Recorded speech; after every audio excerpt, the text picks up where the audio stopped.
Assalamualaikum warahmatullahi wabarakatuh.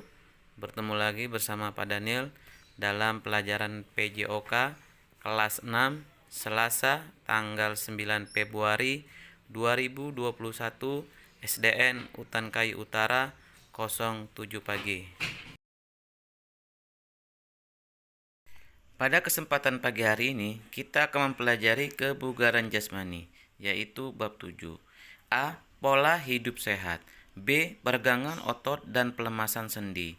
C. Latihan yang berkelanjutan untuk meningkatkan kebugaran. Sebelum kita belajar, lebih baiknya kita berdoa. Mudah-mudahan pelajaran pagi hari ini selalu diberkahi oleh Allah Subhanahu wa taala. Tundukkan kepalanya, berdoa, mulai. Berdoa selesai. Tujuan pembelajaran pada pagi hari ini yang pertama, siswa mampu memahami dan menjelaskan pola hidup sehat. 2. Siswa dapat melakukan bentuk-bentuk latihan kebugaran jasmani. 3. Melakukan latihan yang terencana dan terprogram. 4. Melakukan aktivitas yang berkelanjutan untuk meningkatkan kebugaran jasmani. A. Pola hidup sehat. Sehat dan bugar terasa mahal saat kita terbaring di rumah sakit. Sakit membuat kita kehilangan banyak kesempatan. Oleh karena itu, kesehatan harus dijaga sebelum sakit benar-benar mendatangi kita. Jagalah kesehatanmu sebelum datang sakitmu. Seorang dikatakan sehat jika kondisinya tidak sakit, baik secara fisik maupun psikis. Seseorang harus menjalani gaya hidup sehat. Pola hidup sehat paling tidak melaksanakan kegiatan sehari-hari dengan baik. Pola makanan dan gizi seimbang harus kita perhatikan setiap hari. Yang perlu kita hindari, yang pertama adalah stres, awasi tekanan darah, olahraga yang teratur, serta istirahat yang cukup. Masih pola hidup sehat. 1. Gizi seimbang. Gizi seimbang yang dibutuhkan tubuh kita perlu diperhatikan. Zat-zat tersebut yaitu karbohidrat, protein, mineral, vitamin, dan air. Nah, anak-anak, perhatikan gambar 7.2 yaitu makanan yang bergizi seimbang. Ada lauk pauk, nasi, sayuran, buah-buahan, dan susu. Ini adalah untuk meningkatkan kadar tubuh kita supaya sehat. Masih pola hidup sehat. 2. Hindari rokok. Rokok mengandung nikotin yang bersifat adiktif. Selain itu, rokok juga mengandung 4.000 macam zat kimia dan 20 macam racun maut yang terdapat di dalam tar.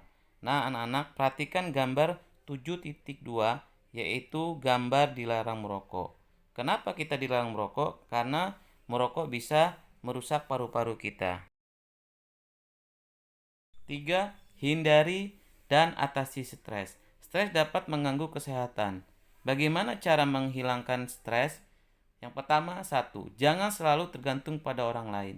Selalu berpikir positif. C. Jangan selalu mengingat kesalahan masa lalu. D. Rasa dengki dan cemburu harus dihilangkan. E. Hilangkan berburuk sangka kepada orang lain. F. Jangan menyimpan kemarahan dan frustasi. G. Jauhkan kebiasaan sikap terburu-buru. H. Luangkan waktu untuk kegiatan yang positif. 4. Awasi tekanan darah. Tekanan darah adalah desakan yang ditimbulkan oleh darah dan terjadi pada dinding pembuluh darah. Apabila kita terkena pembuluh darah, maka kita akan terjadi stroke. Nah, gambar 7.4 mengukur tekanan tensi darah. Nah, anak-anak, untuk menghindari ini, kalian harus banyak mengkonsumsi gizi seimbang dan olahraga yang teratur. 5. Teratur berolahraga. Teratur dalam berolahraga dapat meningkatkan kemampuan jantung dan paru-paru, menurunkan kadar gula darah, mengurangi risiko penyakit jantung koroner, dan memperlancar aliran darah, dan memperbaiki bentuk tubuh. Nah, anak-anak, gambar 7.5 adalah gambar anak yang sedang berlari. Nah, kalian bisa praktekkan di rumah ya anak-anak. Yang terakhir, masih pola hidup sehat. 6. Istirahat yang cukup. Istirahat merupakan cara mengembalikan kebugaran jasmani setelah melakukan berbagai aktivitas.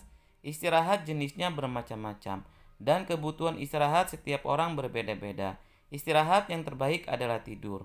Untuk anak SD, waktu istirahat yang baik adalah 8-10 jam. Nah, ini adalah gambar 7.6, tidur adalah istirahat yang terbaik. B. Perenggangan otot dan pelemasan sendi. Peregangan otot dan pelemasan sendi sangat penting dilakukan sebelum melakukan latihan sesungguhnya. Hal ini dilakukan untuk mencapai hal-hal sebagai berikut. 1. Mengurangi kemungkinan terjadi cedera sendi atau otot. 2. Menghemat tenaga yang dikeluarkan ketika melakukan gerakan. 3. Mempersiapkan anggota badan untuk melakukan gerakan yang lebih berat. 4. Untuk melemaskan persendian agar mudah melakukan gerakan dan tidak kaku. B. Masih peregangan otot dan pelemasan sendi. 1. Peregangan otot tangan. Ada beberapa cara untuk melakukan peregangan otot, yaitu ada 9 cara. Kalian bisa baca dari A sampai K. Nah, anak-anak, ini gambar 7.7, yaitu anak yang sedang melakukan perenggangan otot tangan. Masih banyak lagi cara untuk merenggangkan otot tangan. B. Masih peregangan otot dan pelemasan sendi. 2. Peregangan otot leher. Bagaimana cara melakukan peregangan otot leher? Ada 5 cara. Dari A sampai D. Kalian bisa baca di depan layar HP kalian ya anak-anak. Nah, lakukan gerakan ini dari hitungan 2 kali 8. Nah, anak-anak, ini gambar 7.8, anak yang sedang melakukan peregangan otot leher. Masih banyak lagi peregangan yang menggunakan otot leher. 3. Peregangan otot pinggul. Bagaimana cara melakukan peregangan otot pinggul? Kalian bisa baca ada 6 cara. Nah, di samping kalian ini adalah anak yang sedang melakukan perenggangan otot pinggul. Nah, tangannya berada di bawah dan kedua kaki dibuka selebar bahu, pandangannya melihat ke bawah ya. 4. Perenggangan otot kaki. Bagaimana cara melakukan perenggangan otot kaki? Kalian bisa baca ada 5 tahapannya ya anak-anak dari A sampai F. Nah, gambar 7.10 yaitu anak yang sedang melakukan peregangan otot kaki. Nah, peregangan otot kaki ini masih banyak gerakannya ya anak-anak. Ini adalah salah satu contoh. 5. Pelemasan sendi lutut. Bagaimana cara melakukan pelemasan sendi lutut? Kalian bisa lihat dan bisa baca ada 5 tahapan dari A sampai E.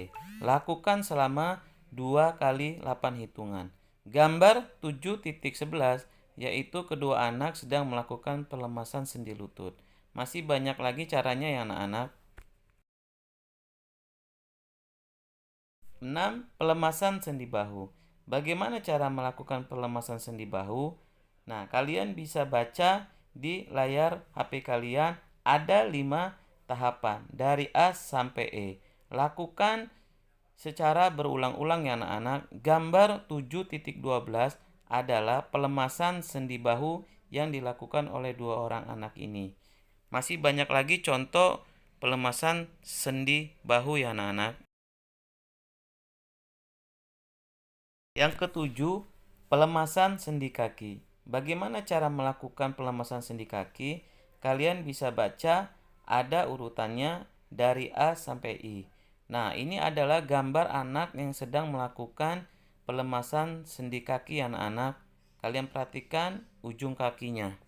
Masih banyak lagi latihan untuk pelemasan sendi kaki. Sub C adalah materi terakhir, yaitu latihan yang terencana dan terprogram. Latihan terencana dan terprogram adalah proses yang sistematis yang harus menganut prinsip-prinsip latihan tertentu berdasarkan rancangan aktivitas fisik yang tersusun secara rapi. 1. Latihan daya tahan otot. Bagaimana bentuk latihan daya tahan otot? A. Yaitu pull up, yaitu mengangkat tubuh. Bagaimana cara melakukannya? Berdiri di bawah tiang horizontal dan kedua tangan memegang tiang posisi menggantung. Nah, anak-anak, ini materi lanjutan pull up. 3. Angkat tubuh sampai dagu di atas tiang. 4. Tubuh diturunkan kembali. Lakukan secara berulang-ulang. Nah, gambar 7.15 ini adalah gerakan pull up ya anak-anak. Tujuannya untuk melatih otot tangan dan bahu. B. Latihan backup. Bagaimana cara melakukan latihan backup? Kalian bisa lihat di kamera handphone kalian yang anak, ada 6 cara melakukan latihan backup. Nah, di sini ada gambar 7.16 yaitu latihan backup. Tujuan latihan backup ini untuk melatih kekuatan otot dada dan kelenturan. 2. Latihan kelincahan atau agility. Kelincahan adalah kemampuan seseorang untuk bergerak lebih cepat dan dapat mengubah posisi tubuh secara berulang-ulang. Bentuk latihannya adalah antara lain A. Lari bolak-balik atau salteran, B. Zigzag atau lari belok-belok, C. Lari menerobos teman yang berdiri kangkang, D. Squat thrust. Tujuannya adalah latihan kelincahan ada untuk melatih kekuatan otot kaki. 3. Latihan kecepatan. Latihan kecepatan merupakan kemampuan melakukan gerakan berkelanjutan dan sama dalam waktu yang sangat cepat. Tujuannya yaitu untuk melatih kemampuan kerja otot. Bentuk latihan kecepatan adalah berlari sprint dengan jarak 50 meter dengan sistem interval training. Ada beberapa faktor yang mempengaruhi penyusunan interval training. 1. Lamanya latihan, B. Ulangan melakukan latihan, C. Beban latihan, D. Masa istirahat atau recovery interval setiap ulangan dan latihan. 4. Latihan ketepatan atau akurasi. Ketepatan adalah suatu kemampuan seseorang dalam rangka memenuhi target yang ingin dicapai. Bagaimana cara melakukannya? A. Membuat lingkaran dinding diameter 20 cm dan tinggi 120 cm. B. Lakukan lemparan bola ke dinding. C. Hitung lemparan bola yang mengenai sasaran dalam bentuk lingkaran.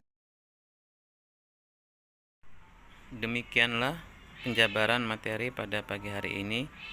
Simak baik-baik pertanyaan dari Bapak ya anak-anak. Siapkan alat tulisnya dan simak pertanyaannya.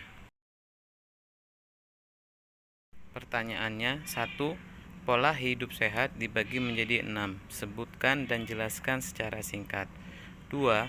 Peregangan otot dan pelemasan sendi ada 6. Sebutkan secara singkat. Pertanyaan yang ketiga, apa yang dimaksud dengan A. Latihan kelincahan, B. Latihan ketepatan, C. Latihan kecepatan. Soal nomor 4 adalah kalian mempraktikkan dan memvideokan gerakan A. Backup, B. Lari bolak-balik. Nah, gerakan praktik ini dilakukan selama 1 menit ya anak-anak. Tadi sudah Bapak jelaskan di materi berikutnya.